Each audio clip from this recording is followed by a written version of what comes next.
નમસ્કાર દર્શક મિત્રો, સમાચારની વાત કરવામાં આવે તો વડોદરાની 11મી રોબો રથયાત્રા બની આકર્ષણનું કેન્દ્ર। 21મી સદીના ટેકનોલોજી યુગમાં ભગવાન જગન્નાથજીની રથયાત્રા પણ હાઈટેક બની છે।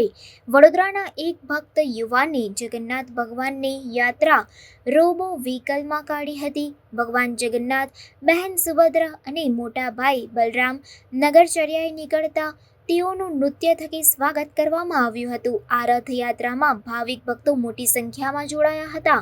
પુષ્પવર્ષા અને સંગીત સાથે ભગવાન જગન્નાથજીની રોબો વ્હીકલમાં કાઢવામાં આવેલી યાત્રા આકર્ષણનું કેન્દ્ર બની હતી।